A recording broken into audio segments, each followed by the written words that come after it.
नमस्कार Mahesh ji, Tanya care by nature में आपका स्वागत है। आपको मैं अपने दर्शकों से मिलवा दूं कि दर्शकों से आपकी एक्चुअली बहुत ज़्यादा ज़रूरत थी हम लोगों को। हमने आयुर्वेद आचार्य को बुलाया है, नेचुरोपैथी को बुलाया, बहुत सारे डॉक्टर्स आए, हर तरह की अपनी अपनी पैथियों के बारे में उन्होंने पूरा पूरा विस्तार से बताया, समझाया। और अब मुझे लगता है कि एक योगाचार्य भी हमारे बीच में अगर आ जाए तो बल्ले बल्ले हो जाए, मतलब लोगों को पूरी तरह से एक कंप्लीट पैकेज बन जाता है ऐसे करने से। तो मैं अपने सभी दर्शकों को बताना चाहूंगी कि हमारे बीच में आज महेश जी हैं जो कि योगाचार्य हैं और इन्होंने पतंजलि के साथ काफी लंबे समय तक काम किया है। तो सर थोड़ा सा अपना इंट्रोडक्शन दे दीजिए हमारे दर्शकों को। जी, थैंक यू तान्या जी आपके लिए कि आपने मुझे आपके मंच पे बुलाया। जी और पहले तो मैं तान्या जी को ही धन्यवाद देना चाहूँगा, क्योंकि तान्या जी ने इतना अच्छा जो काम जो किया है स्टार्ट ये अपने यूट्यूब चैनल पे। मैं इनको पहले नहीं जानता था। दरअसल मैं हूँ योग के फील्ड से, लेकिन मैं थोड़ा डाइट पे भी, लाइफ़स्टाइल पे बहुत सारी चीज़ों पे काम करता हूँ। तो मैं विश्वरूप जी को सुनता था डाइट के ऊपर, तो एक अचानक उनके वीडियो डिलीट हो गए। तो फिर मैंने जैसे इनका वीडियो चैनल का देखा, वीडियो पे देखा इनका यूट्यूब पर, तो मुझे बहुत खुशी हुई और फिर मैं तान्या जी के विचार सुने। उन्होंने अलग अपने प्लेटफ़ॉर्म पे बहुत सारे लोगों को लाया। उन्होंने कोई पैसे से कोई बहुत मतलब नहीं रखा। पहले मैंने देखा आपको सुन कर के तान्या जी, कि आपने पैसे को फ़ोकस नहीं किया, जो अच्छा से अच्छा मिल सकता है, सब सब लोगों के लिए, पूरी दुनिया की भलाई के लिए वो आपने सबको इकट्ठा किया। चाहे उसमें आपके मिलिट मैन हों, श्री खादर बल्ली जी या डॉक्टर पंकज जी हों, डॉक्टर विश्वरूप जी हों, बहुत सारे लोगों को आपने जैसे बुलाया, तो मैं सबको लगभग मोस्टली सुनता ही हूँ। तो मेरे मन में ऐसा आया कि एक चीज़ थोड़ी खाली रह रही है। मैं स इनसे बात करी, मैंने मैसेज डाला, तो तान्या जी बोले कि मैं यूट्यूबर्स को जो है प्रमोट नहीं करती हूँ। तो मैंने इनको बोला कि मैं यूट्यूबर, सच में यूट्यूबर हूँ भी नहीं और मेरा आज तक कोई चैनल बना भी नहीं है। फिर भी मैंने इनको बताया था कि सुनील शेट्टी जी ने एक चैनल बनाया हुआ है। वो फिर मिशन फिट इंडिया करके नाम से बनाया था, तो उन्होंने अपने ही कैमरों से बहुत सारी रिकॉर्डिंग करवाई थी। तो बाकी उन्होंने 10-5 वीडियो शायद डाले होंगे, वो मुझे पता भी नहीं है। तो शायद मैंने देखे 2-4 वीडियो हैं। तो कहने का मतलब है, तान्या जी को सबसे पहले बहुत-बहुत धन्यवाद मुझे अपने प्लेटफ़ॉर्म पे लाने के लिए। दूसरी बात, मेरा परिचय ये है कि मेरा नाम महेश सिकरवार है और मैं मथुरा में जन्म लिया है। और मेरा योग के फ़ील्ड में आने का सबसे पहले तो एक बड़ा मेरे साथ एक घटना हुई कि मेरे किडनी स्टोन्स हुए। हम्म, तो मेरे किडनी स्टोन्स हुए, तो मैं थोड़ा खोजी किस्म का आदमी था कि मैं ढूँढता था कि भाई कैसे ठीक किया जा सके। तो एलोपैथी को मैंने बहुत ट्राई किया, क्योंकि मेरे मामा जी एलोपैथी के डॉक्टर थे। और फिर मैंने होम्योपैथी को ट्राई किया, मैंने आयुर्वेदा को भी ट्राई किया, सही बताऊँ तो मैं। आयुर्वेदा बहुत अच्छा, लेकिन आयुर्वेदा का भी ट्राई किया, लेकिन किसी से बात नहीं बनी। तो फिर सडनली मुझे एक बुक मिली उसमें योग की। तो मैंने सोचा ये बुक, ये क्या होता है, मंडूकासन क्या होता है, ऐसे आसनास क्या होते हैं। तो ऐसे धीरे-धीरे मेरी रुचि हुई, उसको पढ़ कर के फिर मैंने कुछ आसन शुरू किए और थोड़ा आयुर्वेदिक हर्ब्स का भी इस्तेमाल किया। तो ऐसे करके मेरी पथरी ठीक हुई और मेरे कई और भी सारे रोग थे। जैसे मैं आज जो है आपको दिखा रहा हूँ, जैसे मैं पद्मासन लगा के बैठा हुआ हूँ। ये मेरे लिए असंभव था पद्मासन में बैठना। तो मैं ऐसे करके बैठता था, किसी कोई फंक्शन में बैठ रहा हूँ या कुछ भी बैठ रहा हूँ। तो हमारी बॉडी बहुत प्लास्टिसिटी थी, बहुत अकड़ी हुई, बहुत स्टिफनेस थी बॉडी में। हम्म, तो फिर मुझे बहुत रुचि हुई, तो मैं मास्टर इंग्लिश से हूँ वैसे। तो मैं एक स्कूल में प्राइवेट में टीचर था और ट्यूशन्स वगैरह पढ़ाता था। तो मेरी रुचि जागी, तो फिर मैंने हरिद्वार गया, हरिद्वार से मैंने एक डिप्लोमा योग में किया, उसकी रुचि के बाद फिर मैंने मास्टर किया, मास्टर के बाद फिर मेरा नेट क्लियर हुआ, तो मैं पतंजलि आ गया। बाबा रामदेव जी के यहाँ साथ रहा, तो बाबा रामदेव जी के यहाँ सीधे मैंने योगा कराना शुरू किया। वहाँ उनका एक 7 स्टार हॉस्पिटल है, जहाँ मतलब वर्ल्ड के टॉप मोस्ट लोग जहाँ पर आते हैं, उसमें सुनील शेट्टी जी भी आए, फाइनेंस मिनिस्टर, बहुत सारे एक्टर्स, बहुत सारे जो है पॉलिटिशियंस लोग आते हैं। तो मेरे जगह-जगह लोग, बहुत सारे लोगों से मुलाकात हुई। तो वहाँ पर सुनील शेट्टी जी भी आए। तो सुनील शेट्टी जी ने मेरे को बोला फर्स्ट सेशन के बाद ही कि आप मुंबई चलो, मैं आपकी फ्लाइट बुक कर रहा हूँ और वहाँ के आपके लिए फ्लाइट की व्यवस्था कर रहा हूँ। आपको पैकेज होगा। तो मैंने उनको उनको इग्नोर कर दिया, वैसे ही कह रहे होंगे देख लेंगे ऐसे करके। तो मेरे किसी ने बोला सुनील शेट्टी जी ने ऐसे-ऐसे आपको बोला है क्या? मैंने हाँ बोला। अरे वो बोल रहे थे और आप इतना अच्छा ऑफर है, वो आपको जो है 1 लाख रुपए महीने दे रहे हैं और 1 घंटा आपको बस सेशन लेना है। तो ऐसे करके कहने का मतलब मेरा सफ़र बॉलीवुड का शुरू हुआ और मैं मुंबई चला गया। और मुंबई में फिर मैंने बहुत सारे मनोज जोशी हैं और एक कृष्णा का जो रोल करे हैं जो महाभारत में, उनका भी ऐसे करके बहुत सारे, उनके काजोल की है, कई रिश्तेदार हैं, बच्चन साहब के जो है रिश्तेदार हैं, ऐसे काफ़ी लोगों को मैंने बच्चन साहब का भी मेरे पास ऑफ़र आया, लेकिन उनके लिए मुझे वो 5 बजे का टाइम नहीं था क्योंकि वो सेठी साहब को देना था मुझे। तो कुल मिला के कहने का मतलब काफ़ी सेलिब्रिटीज़ को योग कराया, काफ़ी पॉलिटिशियंस को योग कराया और करते कराते-कराते फिर मुझे अचानक जो है एक प्रोफ़ेसरशिप का ऑफ़र आया, तो मैंने कुछ दिन प्रोफ़ेसरशिप भी किया, यानी पढ़ाया भी असिस्टेंट प्रोफ़ेसर के रूप में। फिर मैंने वो भी छोड़ दिया और उसके बाद अभी now A days I am doing a PhD in yoga और बाकी एज तो मेरी आपको कम दिख रही होगी लेकिन काफ़ी एज है। तो फिर मैं पीएचडी अभी मेरा योग में रन चल रहा है। तो ऐसा मेरा थोड़ा-सा एक छोटा-सा परिचय है तान्या जी। जी।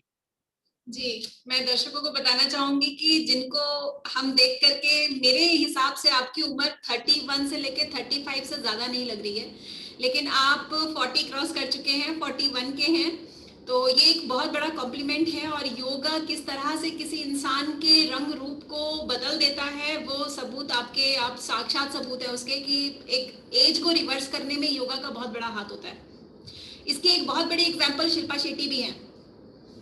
वो भी बिल्कुल, बिल्कुल। हाँ, आज की डेट में भी हाँ, योग के माध्यम से ही वो आज भी इतनी ज़्यादा खूबसूरत और फिट रहती हैं। तो महेश जी, आज हम जो टॉपिक छेड़ रहे हैं क्योंकि मेरे पास बहुत सारे लोग हैं जो डायबिटीज़ टाइप 1 से परेशान हैं। मैं ये नहीं कहूँगी कि आप टाइप 1 के लिए कुछ बताओ, लेकिन देखिए पैनक्रियास से रिलेटेड है, चाहे वो टाइप 1 हो, चाहे वो टाइप 2 हो, डायबिटीज है। तो उसके लिए आप कुछ ऐसा योग बता दीजिए कि लोग अपना योग करके अपने पेनक्रियास के फंक्शन को थोड़ा सा ठीक कर सके। तान्या जी, मैं पहले तो थोड़ा-सा हल्का-सा परिचय दे दूँ मधुमेह के बारे में, डायबिटीज़ बिल्कुल। के बारे में। जी। जैसे सारी दुनिया में इसको मधुमेह, शुगर, डायबिटीज़, हमारे बंगाल में जाएँगे तो वहाँ उसको चीनी कहते हैं, इसके नाम है, काफ़ी फ़ेमस नाम है। हम्म। और कुछ नहीं, इसको मतलब हम लोग सीधा-सीधा बात करें तो हमारे जो बॉडी में ग्लूकोज़ जो होता है, वो ग्लूकोज़ अगर एक्सेसिव मात्रा में हो जाता है, उसको हम डायबिटीज़ कह देते हैं। और जैसे हमारे अगर हम लोग खान-पान के विषय में मैं ज़्यादा नहीं बोलूँगा, खान-पान जैसे हमारा कारण है बहुत सारा, जैसे हम उल्टा-पुल्टा खा रहे हैं, तो खान-पान एक बहुत बड़ा कारण डायबिटीज़ होने का है। बहुत बड़ा कारण हमारा लाइफ़स्टाइल खराब होने का है। तो मैं लाइफ़स्टाइल पे भी काम करता हूँ, मैं थोड़ा फूड पे भी काम करता हूँ। मैं कहता हूँ केवल योग से नहीं होगा। अगर आप केवल चाहें तो केवल योग से कर ले, नहीं होगा। उसमें सनबाथ भी लेना पड़ेगा, उसमें आपको जो है डायबिटीज़ के अकॉर्डिंग जो फूड भी है, वो भी भोजन भी ठीक करना पड़ेगा। उसमें आपको लाइफ़स्टाइल भी ठीक करनी पड़ेगी और उसमें क्या है, आजकल ना स्ट्रेस बहुत फैला हुआ है। तो तनाव बहुत है, चिंताएँ बहुत हैं, जैसे हर चीज़ टेंशन से, स्ट्रेस से, चिंता से बढ़ जाती है। चाहे बीपी है तो बीपी भी हाई हो जाता है, डायबिटीज़ भी हाई हो जाती है, सारी बीमारी, हार्ट बीट भी हाई हो जाती है। तो स्ट्रेस का भी मैनेजमेंट और जो है, उसको भी क्योर करना बहुत ज़रूरी है। तो मैं कहूँगा जो डायबिटीज़ है, वो जो शुगर है, उसमें हमारा एक पेट के जो अगर पेट का हमारा पूरा एब्डोमिनल कैविटी चेक करें तो यहाँ पर एक ऑर्गन होता है, इसको पैंक्रियाज़ कहते हैं। तो पैंक्रियाज़ जो हमारा होता है, उसका एक काम है, उसे एक फैक्ट्री है, जो इंसुलिन हार्मोन को जो है वो प्रोडक्शन करती है और वो सीक्रेशन करती है, उसके 2 काम होते हैं। तो वो पैंक्रियाज़ जो है, जैसे छोटे बच्चों में अगर हम लोग बात करें, छोटे बच्चे में ये टाइप 1 डायबिटीज़ जो होती है, इसमें होता क्या है, वो पैंक्रियाज़ जो है बिल्कुल डेड हो जाता है, वो काम नहीं करता है। अच्छा, बड़े लोगों में जो होती है वो टाइप 2 डायबिटीज़ होती है और आजकल एक 3 टाइप 3 करके भी डायबिटीज़ है। जैसे किसी को अल्जाइमर है, डिमेंशिया है, पार्किंसन है, तो वो टाइप 3 के नाम से भी जानी जाती है। तो इन तीनों प्रकार की डायबिटीज़ में और बल्कि मैं और लोगों को भी सुनता हूँ, जैसे डॉक्टर विश्वरूप जी, बीआरसी जी को भी सुनता हूँ और लोगों को सुनता हूँ, तो उनसे पता ही चलता है कि डायबिटीज़ बहुत रोगों का बड़ा कारण है। जी। तो सीधा-सीधा हमारा जो योग है, योग में हम लोग बात करते हैं, ये हमारा एक एब्डोमिनल कैविटी है, इसमें ये ऑर्गन है, तो इस ऑर्गन को सीधा-सीधा हम लोग एक्टिवेट करें। हम्म। जैसे मैं ये नहीं कहूँगा कि कोई वॉकिंग ना करे, कोई रनिंग ना करे, कोई खेल-कूद ना करे, सब चीज़ें अच्छी हैं। लेकिन मैं ना मेरा ये योग में आने का जो कारण है, वो सबसे बड़ा क्योंकि मैं स्पोर्ट्समैन भी रहा हूँ। मैंने बॉडी बिल्डिंग भी करी किसी ज़माने में, मेरे पुराने फ़ोटोज़ आप देखेंगे तो मैं अच्छे बाइसेप्स, ट्राइसेप्स वाला भी, चेस्ट के भी बहुत अच्छा था मेरा। तो मैंने उसको भी छोड़ा, मैंने क्रिकेट का ओपनर बैट्समैन रहा, उसको भी मैंने खेल के देखा, मैंने देखा what is the best one. तो मैंने करते-करते सारे खेल के मैं जब योग पर आकर के मैं ठहर गया। तो योग जो है वो क्या करता है, वो हमारे जैसे हम लोग स्थूल शरीर की इसकी बात करते हैं, फिजिकल बॉडी है। इस फिजिकल बॉडी के अंदर भी एक सूक्ष्म शरीर है जिसको हम सबटल बॉडी कहते हैं। इसके अंदर भी हम लोग और प्रवेश कर जाते हैं, causal body. There are 3 bodies ऐसे कहते हैं और कोष के अनुसार हम लोग बात करें, जैसे एक अन्नमय कोष है, एक प्राणमय कोष है, एक मनोमय कोष है, एक विज्ञानमय कोष है, एक आनंदमय कोष है। ऐसे करके एक फिजिकल टू कह सकते हैं हम कॉजल बॉडी तक यात्रा है। एक अन्नमय कोष से लेकर के एक आनंदमय कोष तक की यात्रा है योग। तो योग में डायबिटीज के मैनेजमेंट, जैसे अक्सर लोग आजकल कहते हैं कि मैनेजमेंट होता है एक डायबिटीज में या किसी बीमारी में, एक रिवर्सल होता है और एक होता है क्योर शब्द। हम्म, तो डायबिटीज को मैनेजमेंट के लिए तो जैसे हम लोग डाइट ले रहे हैं वो ले रहे हैं, लेकिन इसमें मैनेजमेंट में भी योग की भूमिका है, हम्म, इसमें रिवर्सल में भी योग की भूमिका है और इसके क्योर में भी योग की भूमिका है। लेकिन सबको ओवरऑल लेकर के चलना पड़ेगा, केवल एक चीज को लेकर नहीं चल सकते हम लोग। तो अब हम लोग सीधी-सीधी बात करते हैं, प्रैक्टिकली हम लोग विषय पर आते हैं, तो हमारा जो एब्डोमेन कैविटी है, इसमें हम लोगों को क्या करना है, कुछ आसनों का अभ्यास करना है। हम्म, तो मैं आपको प्रैक्टिकली करके दिखा सकता हूँ, जो दर्शक तान्या जी के सब देख रहे हैं, उन जी, सबसे विनती है कि जब आप अपने घर पे हों, तो सुबह-सुबह खाली पेट या शाम को अगर भोजन के 4 से 5 घंटे बाद इन अभ्यासों को रिपीट करेंगे, तो आपको डाइट के साथ-साथ, मैं बार-बार कहूँगा आपको, डाइट आपको लेनी ही पड़ेगी ठीक-ठाक। कि सोचें केवल का आपको मंडूकासन से, कि केवल वक्रासन से, कि केवल इन सब आसनों से, प्राणायाम से या मेडिटेशन से ठीक हो, नहीं। आपको सनबाथ भी लेना पड़ेगा, आपको डाइट भी ठीक रखनी की पड़ेगी, आपको थॉट्स भी अपने ठीक रहेंगे, तब योग आपको एक एक्सरसाइज के रूप में आपको काम करेगा। हम्म, तो इसमें हम सबसे पहले हम लोग बात करते हैं सीधे-सीधे, जैसे ये मैं वज्रासन में बैठा हुआ हूँ, इसको वज्रासन कहते हैं। घुटने मोड़ करके ऐसे बैठ जाते हैं, लेकिन ध्यान रखें किसी को अगर घुटने में तकलीफ है, नी में अगर प्रॉब्लम ज़्यादा है तो इसको नहीं बैठे, इनका अभ्यास ही वो बैठ सकते हैं, जवान लोग बैठ सकते हैं मोस्टली। लेकिन हम्म, जो बुजुर्ग लोग हैं वो कोई चेयर ले लें और चेयर पे आराम से कंफर्टेबल बैठ करके करें। तो क्या कर सकते हैं, सबसे पहले हमारा एक आसन है, इसका नाम है मंडूकासन। मंडूकासन में हमारी जो उँगलियाँ होती हैं, उँगलियों के अंदर ऐसे अंगूठा को बंद कर लेते हैं और नाभि के दोनों तरफ, क्योंकि हमारा जो ऑर्गन है, जो पैंक्रियाज है, वो नाभि के पीछे है वो ऑर्गन। जो हमारा हार्मोन का, जो इंसुलिन हार्मोन का सीक्रेशन करता है, प्रोडक्शन करता है, तो उसको हमको एक्टिवेट करना है। हम्म, तो क्या करेंगे, नाभि के दोनों तरफ लगा देंगे ऐसे, और नाभि के दोनों तरफ लगा करके सांस भरेंगे, ऊपर ले जाएँगे, पूरी बॉडी को स्ट्रेट करेंगे और सांस छोड़ करके ऐसे फॉरवर्ड आ जाएँगे। और सामने ऐसे होल्ड करेंगे, उसमें रुकेंगे, ठहरेंगे थोड़ी देर। ब्रीथिंग को आराम से लेते रहेंगे और फोकस यहाँ करेंगे कि हमारा पैंक्रियाज एक्टिवेट हो रहा है ऐसी। जैसे हम कहते हैं कि भावना जैसी हम करते हैं वैसा ही हमको मिलता है, तान्या जी। जी, तो भाव ऐसा करेंगे कि हमारे जो पैंक्रियाज के जो बीटा सेल्स हैं, वो एक्टिवेट हो रहे हैं, पैंक्रियाज एक्टिवेट हो रहा है, वो हील हो रहा है, वो रिपेयर हो रहा है, हमारी डायबिटीज मैनेज हो रही है। हालाँकि ये जो मैं मंडूकासन करा रहा हूँ, ये खाली डायबिटीज के नहीं, पेट के और रोगों के लिए भी है, उसमें हम लोग चर्चा नहीं करेंगे, खाली हमारा फोकस डायबिटीज पर है। जी, तो ऐसे मंडूकासन हम लोग करेंगे, साँस छोड़कर हम लोग जाएँगे और रुकेंगे। तो ध्यान रखिए 30 सेकंड से लेकर के 1 डेढ़ मिनट तक शुरू-शुरू में रुकने का अभ्यास करें। धीरे-धीरे इसको 2-2 मिनट तक ले जाएँ, या आप बीच में अब 1 मिनट रुकें, फिर बीच में रुक जाएँ, फिर करें, ऐसे करके भी हम लोग करेंगे। तो हमारा जो पैंक्रियाज है, जैसे छोटे बच्चों का टाइप 1 डायबिटीज़ में छूटा रह जाता है, उसको भी एक्सरसाइज़ मिलेगी, वो भी हील होना शुरू होगा।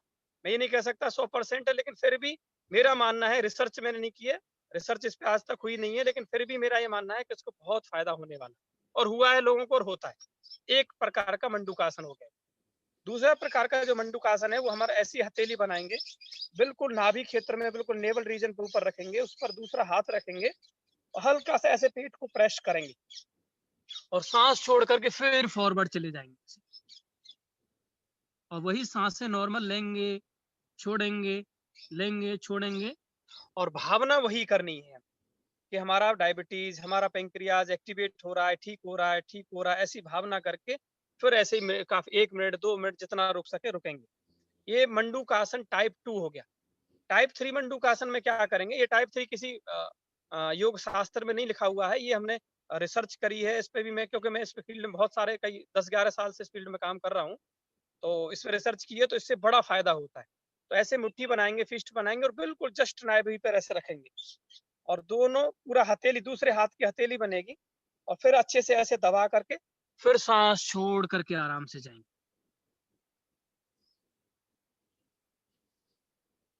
इसमें भी ऐसे ही 1 मिनट, डेढ़ मिनट, 2 मिनट अभ्यास, धीरे-धीरे रुकना है, एकदम ज़्यादा नहीं रुकना है।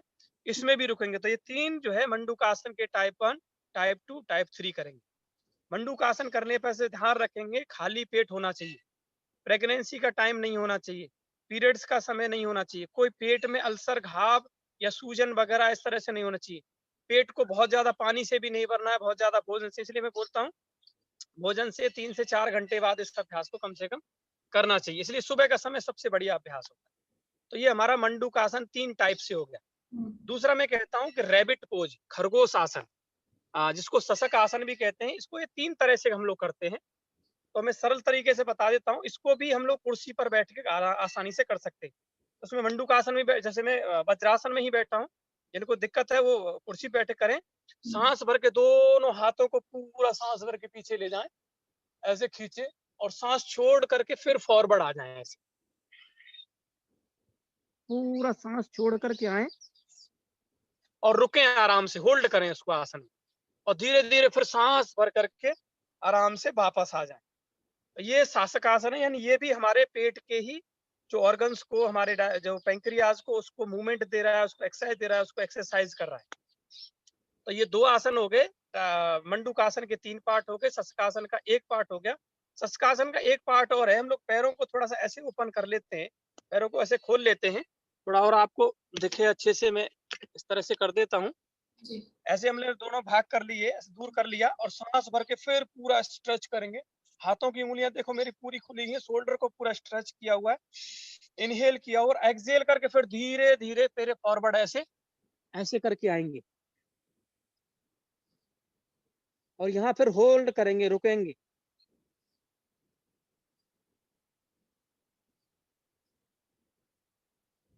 सांस भरते हुए फिर आराम से ऐसे, भरी हाथ टेक करके भी आ सकते हैं, कोई ऐसे जबरदस्ती नहीं है।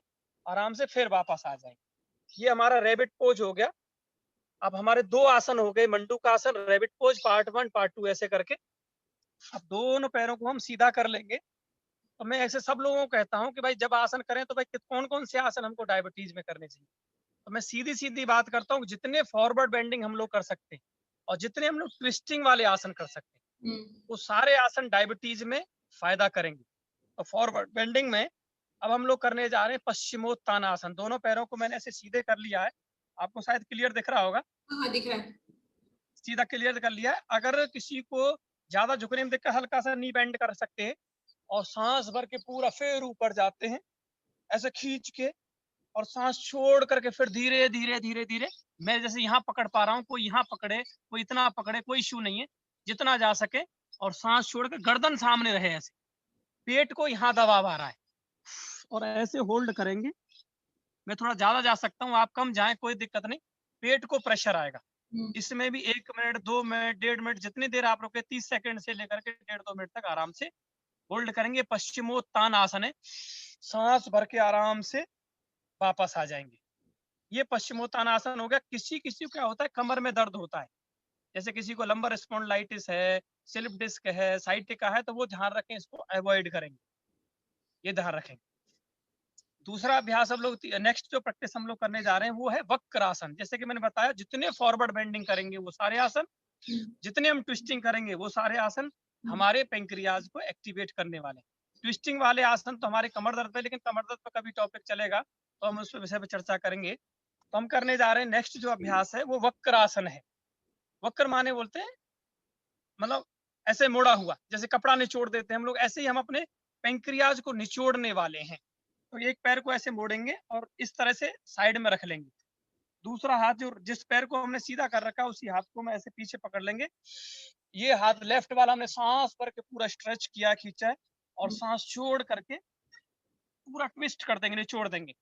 इसको ऐसे रख सकते हैं, हाथ को ऐसे रख सकते हैं, ऐसे रख सकते हैं, जैसे इजी हो। लेकिन हमको ये पेंक्रियाज, ये कमर को पूरा ट्विस्ट करना है, जिससे हमारे उस पेंक्रियाज पर असर हो, उसकी मूवमेंट हो, उसका एक्सरसाइज हो, उसको निचोड़े हम ऐसे पूरा ऐसे सांस भर के स्ट्रेट रखेंगे, स्पाइन, शोल्डर स्ट्रेट, नेक स्ट्रेट, हेड स्ट्रेट, और फिर ट्विस्ट करेंगे और सांसें नॉर्मल लेते रहेंगे। इसमें भी आधा मिनट, 1 मिनट, 1.5 मिनट धीरे धीरे अभ्यास बढ़ाएंगे। फिर सीधा कर लेंगे पैर को, फिर दूसरा पैर मोड़ेंगे वही, फिर वो हाथ जो हमारा पैर मुड़ के सीधा कर रखा है, वो हमारा हाथ जाएगा।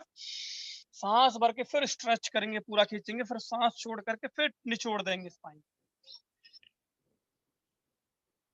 और पूरा पीछे देखेंगे, जितनी देर रोक सकते हैं। उसको ऐसे पकड़ो, कोई इश्यू नहीं, इजीली कर सकते हैं। मैं थोड़ा ज्यादा कर सकता हूँ, बस आप लोग कम करें, लेकिन करें ट्विस्टिंग अच्छे से। तो ये हमारा वक्र आसन हो गया। अब इसी ट्विस्टिंग की सीरीज में एक और सरल आसन है, थोड़ा कठिन हो सकता है किसी किसी के लिए, भू नमन आसन। भू माने पृथ्वी को, नमन माने नमस्कार करना। तो यहीं ऐसे बैठे रहें, ये दंडासन में बैठा हुआ हूँ और एक साइड में जैसे मैं राइट साइड में जा रहा हूँ, ऐसे दोनों हाथ टिकाएंगे, ये हाथ हमारा ऐसे हथेली, ये हाथ ऐसा, और भू माने पृथ्वी को नमन मान नमस्कार करना। ऐसे रुकेंगे, होल्ड करेंगे। इसमें भी वही समय ज्यादा से ज्यादा रुकना है। फिर दूसरी साइड में ऐसे ही जाएंगे और ये वापस आ जाएंगे। तो ये हमारा हो गया भू नमन। इसमें भी हमने क्या कर दिया, पूरे पेंक्रियाज को निचोड़ दिया, पूरी स्पाइन को निचोड़ दिया। इसको करके देखेंगे तो आपको बहुत फायदा लगेगा, तुरंत ऐसा लगेगा हल्का हो गई हमारी कमर भी। अब तीसरा जो नेक्स्ट अभ्यास हम लोग ट्विस्टिंग में भी करने जा रहे हैं वो है हमारा अर्ध मस्तेंद्र आसन। जैसे हमारा जो हठयोग परंपरा है उसमें जो आदिनाथ शिव से उनके जो पहले शिष्य हुए वो मस्तेंद्र नाथ हुए, उन मस्तेंद्र नाथ के नाम से ये अर्ध मस्तेंद्र आसन है। मस्तेंद्र आसन थोड़ा ज्यादा कठिन होता है, इसको सब लोग लगभग कर सकते हैं। तो सरल आसन, राइट पैर को जैसे मैंने लेफ्ट मोड़ रखा है, राइट पैर को ऐसे मोड़ करके मैंने अंदर से नीचे से डाल दिया, थाई के नीचे से ऐसे। इस पैर को मैंने मोड़ करके ऐसे रख लिया, इस तरह से आराम से कंफर्टेबल। और फिर ये जो पैर उठा हुआ है उसको हाथ को पीछे, जैसे मैं लेफ्ट साइड में कर रहा हूँ, राइट हैंड को पूरा सांस भर के खींचेंगे, अच्छे से स्ट्रेच करेंगे, फिर स्पाइन स्ट्रेट, नेक स्ट्रेट, हेड स्ट्रेट रखेंगे, फिर ट्विस्ट करेंगे। तो वही हमारा काम क्या हो रहा है, हमारा पेंक्रियाज ट्विस्ट हो रहा है, निचुड़ रहा है, उससे इंसुलिन निचुड़ रहा है, वो एक्टिवेट हो रहा है, वहां के मसल्स, पेंक्रियाज जैसे मसल्स, स्मूथ मसल्स, उसको मूवमेंट, उसको एक्सरसाइज मिल रही है। वापस आ जाएंगे धीरे से। फिर दूसरा पैर हम लोग सेम ऐसे ही रखेंगे, जैसे इस पैर को हमने ऐसे मोड़ लिया, इस पैर को हमने ऐसे रख लिया, और फिर आराम से वही फिर प्रक्रिया, सांस भर के पूरा स्ट्रेच करेंगे ऊपर, फिर सांस छोड़ करके फिर निचोड़ देंगे,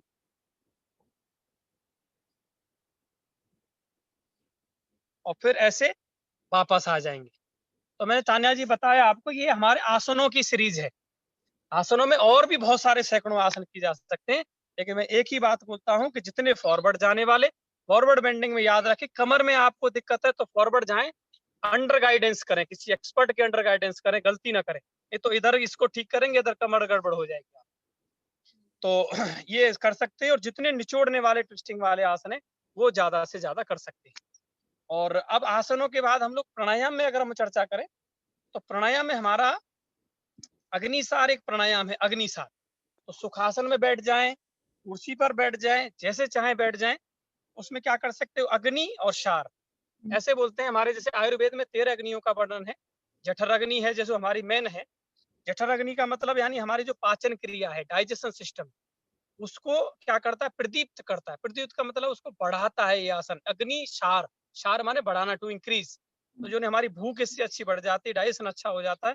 तो जब ये हमारा पूरा एब्डोमिनल कैविटी ठीक होगा तो हमारा पैंक्रियाज भी ठीक होएगा ही होगा। किडनी के लिए भी बहुत और ऑर्गन के लिए अच्छा है, लेकिन हम पहले पैंक्रियाज पे ही फोकस करेंगे। तो उसमें करेंगे क्या, ऐसे बैठ जाएंगे सुखासन में, जैसे मैं आराम से सिद्धासन में बैठा हुआ हूँ। दोनों घुटनों पर इस तरह से हाथ पकड़ रख लेंगे, ऐसे सांस भरेंगे और सांस छोड़ेंगे, और सांस छोड़ करके फिर पेट को हिलाएंगे ऐसे।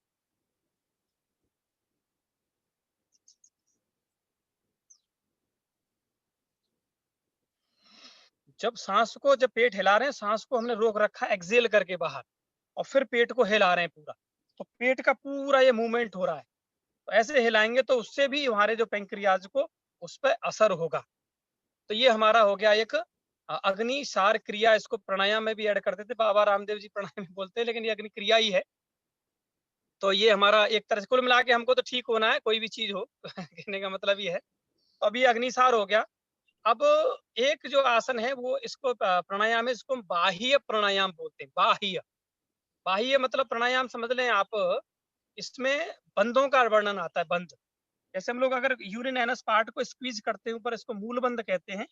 हम पूरे एब्डोमिनल कैविटी को पीछे खींच करके लगा के पीठ को लगाते हैं, उसको हम लोग जालंधर, सॉरी, जब वो कहते हैं उड्डयन बंद कहते हैं। और हम चिन्ह को अगर ऐसे यहाँ लगा देते हैं उसको हम जालंधर बंद बोलते थे। तो इन 3 लॉक के साथ इसका अभ्यास करते हैं। तो कैसे करते हैं देखेंगे। दोनों हाथ हमारे घुटनों पर हैं, सांस भरते हैं और सांस भर के फिर छोड़ देते हैं, मूल बंद यानी यूरिन एनस पार्ट को ऊपर स्क्वीज कर रहे हैं, एब्डोमिनल कैविटी को स्क्वीज कर रहे हैं यानी उड्डयन बंद, और चिन को यहाँ लगा रहे हैं, तो ये हमारा हो गया जालंधर बंद। और तीनों बंद लगा करके हमने थोड़ी देर रोका हुआ है, और रोक करके हमारा जो फोकस है वो हमारा कहाँ है, नाभि क्षेत्र में है, उड्डयन क्षेत्र में है, समान वायु क्षेत्र में है। अब धीरे से जालंधर बंद खोलेंगे, उड्डयन बंद खोलेंगे, मूल बंद खोल देंगे, सांस भरेंगे। तो ये बाह्य प्राणायाम है। इसमें थोड़ा ध्यान रखें, अग्निसार क्रिया में, बाह्य प्राणायाम में जिनको हाई बीपी रहता है, बीपी हाई की शिकायत है, वो बहुत देर सांस ना रोकें, बस इतना ध्यान रखें। और इस तरह का कोई भी है तो मैं सबसे बार-बार कहता हूँ कि अंडर गाइडेंस ही करें, ऐसे ही अपनी मनमर्जी थोड़ा ना करें। तो ये हमारा हो गया बाह्य प्राणायाम। तो ये भी हमारा डायरेक्टली इनडायरेक्टली हमारा मूल बंद, हमारा उड्डयन बंद, हमारा जालंधर बंद, तीनों को एक्टिवेट करके हमारे पैंक्रियाज पर असर डालता है। तो ऐसे हमारे ये 2-3 प्राणायाम हो गए। अब एक प्राणायाम है जिसको कुछ लोग प्राणायाम भी कहते हैं, कपालभाति क्रिया भी कहते हैं, इसका नाम है कपालभाति, और बहुत वर्ल्ड फेमस है, सब लोग जानते हैं कपालभाति, कपालभाति, कपालभाति बहुत। लेकिन इसका रिजल्ट भी मैंने देखा है बहुत जबरदस्त होते हैं तान्या जी। जी।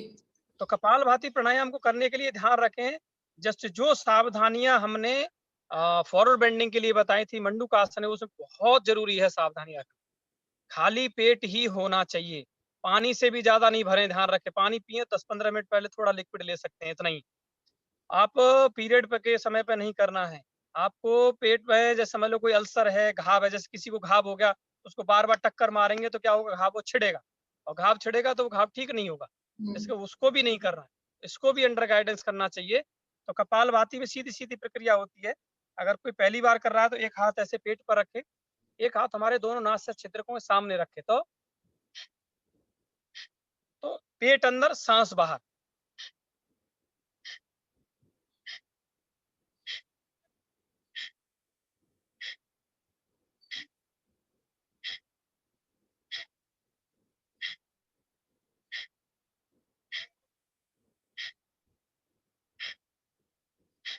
ऐसे कपालभाति के 5 मिनट करें, 5 मिनट के बाद फिर थोड़ा रुकें, फिर 5 मिनट, मतलब धीरे-धीरे, स्टार्टिंग में एक संग टाइम नहीं बढ़ाना है। और इसमें भी ध्यान रखना है, किसी को बीपी हाई है, किसी को स्ट्रेस बहुत रहता है, किसी को माइग्रेन की प्रॉब्लम है, तो उसको बहुत ध्यानपूर्वक करना है। एक स्वस्थ व्यक्ति को लगेगा नहीं कुछ नहीं होगा, लेकिन किसी का भी बीपी हाई होगा उसको सूट अप कर देगा। स्पीड अगर ज़्यादा कर दी, कई लोग ऐसे तेज़ी से करते हैं तो सीधा बीपी हाई को और सूट अप कर देगा और बढ़ा देगा। तो ये बहुत विशेष ध्यान रखने के लिए, अनहेल्दी व्यक्ति को, जो हेल्दी स्वस्थ नहीं है, उसको जरूर गाइडेंस में करना चाहिए। तो ये कपालभाति प्राणायाम भी बार-बार क्या करेगा, अंदर बाहर बार-बार टक्कर मार रहा है हमारे पैंक्रियाज को। तो बार-बार पैंक्रियाज को टक्कर मारेगा तो पैंक्रियाज, हो सकता है, मैं ये नहीं कह रहा हूँ, श्योर है, हो सकता है कि जो छोटा पैंक्रियाज जिनका रह जाता है, टाइप 1 डायबिटीज वाले हैं, टाइप 2 वालों को तो रिसर्च हो चुकी है, फायदा होता ही है योग से।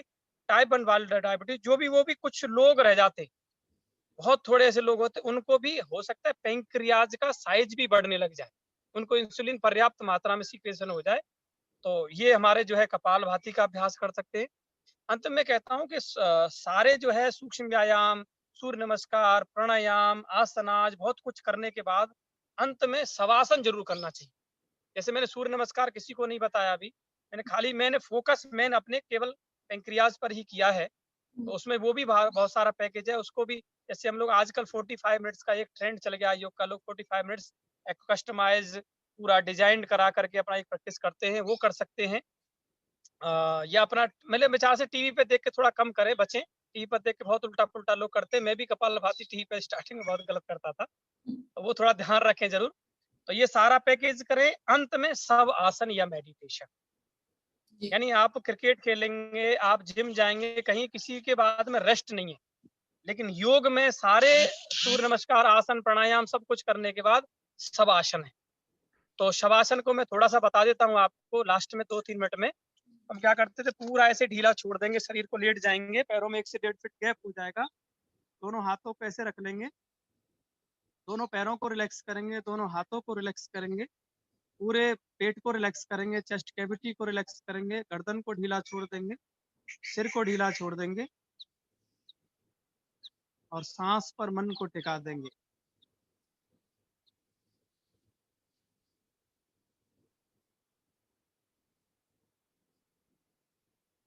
हाथों को हाथ से आपस में घर्षण करके चेहरे पर लगाओ करके ऐसे 2 से 5 मिनट ऐसे करेंगे और बाईं करवट या दाईं करवट हाथ का सहारा लेकर ऐसे बैठ जाएंगे। तो अंत में हम शवासन से एंड करते हैं। और तान्या जी, ये छोटा-सा एक पैकेज है, शायद समय काफ़ी हो गया होगा।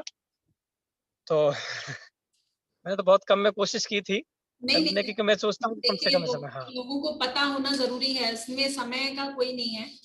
लोगों को जी, क्लियर होने चाहिए, जो भी आप कर रहे हैं वो लोगों तक पहुँचना चाहिए, वो ज़्यादा इम्पोर्टेंट है।